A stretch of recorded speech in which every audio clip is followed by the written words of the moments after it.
कल्पना कीजिए, एक छोटा सा द्वीप रामेश्वरम, जहां एक गरीब परिवार का छोटा सा लड़का सुबह सुबह अखबार बेचता है।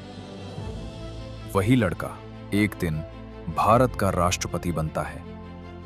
वही लड़का दुनिया को दिखाता है कि सपने क्या होते हैं और कहलाता है मिसाइल मैन ऑफ इंडिया।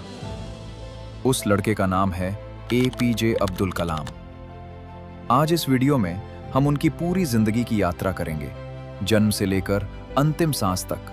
हर संघर्ष, हर सपना, हर वो कहानी जो आपको अंदर तक हिला देगी। अगर आप अपने सपनों को सच करना चाहते हैं तो इस वीडियो को अंत तक जरूर देखें, क्योंकि उन्होंने कहा था, सपना वो नहीं जो आप सोते हुए देखते हैं, सपना वो है जो आपको सोने नहीं देता। चलिए शुरू करते हैं जन्म से।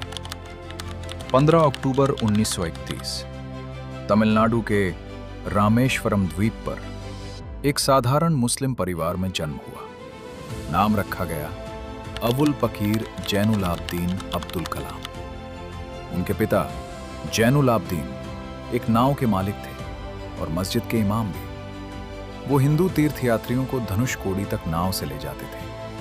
उनकी मां आशी अम्मा एक गृहिणी थी, लेकिन दिल से बहुत अमीर।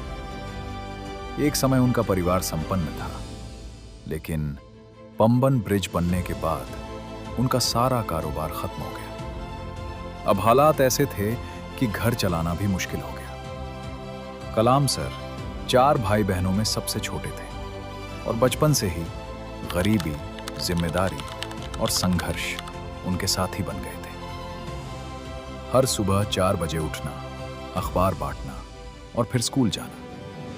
लेकिन इन सब के बीच उनके अंदर एक चीज थी, सीखने की आग। उन्हें गणित बहुत पसंद था और एक दिन उनके टीचर ने कहा, कलाम, तुम्हारे अंदर आग है, इसे बुझने मत देना। उनके पिता ने भी एक बात सिखाई जो उनकी पूरी जिंदगी का आधार बनी। जिंदगी में 2 चीजें जरूरी हैं, ईमानदारी और मेहनत, और यही उनकी सबसे बड़ी ताकत बनी। स्कूल की पढ़ाई रमनाथपुरम के श्वार्ट्ज हायर सेकेंडरी स्कूल से हुई, फिर सेंट जोसेफ्स कॉलेज तिरुचिरापल्ली से फिजिक्स में ग्रेजुएशन, साल 1954। लेकिन उनका सपना कुछ और था, आसमान। 1955 में उन्होंने एडमिशन लिया मद्रास इंस्टीट्यूट ऑफ टेक्नोलॉजी में एरोनॉटिकल इंजीनियरिंग के लिए। यहां एक घटना उनकी जिंदगी बदल देती है। उनका प्रोजेक्ट लेट हो गया था। डीन ने कहा, अगर 3 दिन में प्रोजेक्ट पूरा नहीं किया तो स्कॉलरशिप खत्म।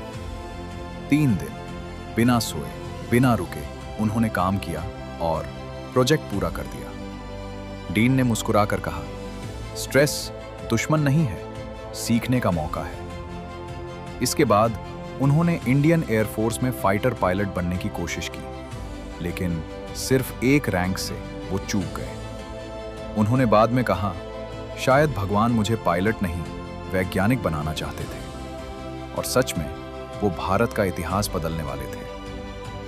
बिल्डिंग एनर्जी 160 उन्होंने ज्वाइन किया DRDO। शुरुआत में उन्होंने एक छोटा होवरक्राफ्ट बनाया, लेकिन दिल कुछ बड़ा करना चाहता था। 1963 से 64 में उन्होंने नासा के सेंटर्स का दौरा किया और फिर उनकी जिंदगी में आए विक्रम साराभाई। 1969 में उन्हें बुलाया गया इसरो। यहीं से शुरू हुआ भारत का असली स्पेस सफर। उन्होंने संभाली कमान SLV-3 प्रोजेक्ट की और फिर 18 जुलाई 1980 भारत ने अपना पहला स्वदेशी सैटेलाइट लॉन्च किया। रोहिणी भारत स्पेस क्लब में शामिल हो गया। उन्होंने कहा, मेरे 3 गुरु थे, विक्रम साराभाई, सतीश धवन, ब्रह्म प्रकाश। इन्होंने मुझे सिर्फ विज्ञान नहीं, लीडरशिप सिखाई। अब समय था भारत को मजबूत बनाने का। उन्होंने शुरू किया IGMDP integrated guided missile development programme और एक एक करके भारत को दी अग्नि, पृथ्वी, त्रिशूल, आकाश, नाग। अब दुनिया भारत को अलग नजर से देखने लगी। इस दौरान इंदिरा गांधी ने गुप्त रूप से प्रोजेक्ट को सपोर्ट किया और फिर 1998 पोखरण 2 न्यूक्लियर टेस्ट्स भारत ने दुनिया को दिखा दिया अपनी ताकत। और उसी दिन देश ने कहा मिसाइल मैन ऑफ इंडिया। लेकिन वो सिर्फ वैज्ञानिक नहीं थे, उन्होंने बनाया कलाम राजू स्टेंट और कलाम राजू टैबलेट ताकि गरीबों की जान बच सके। यही उन्हें महान बनाता।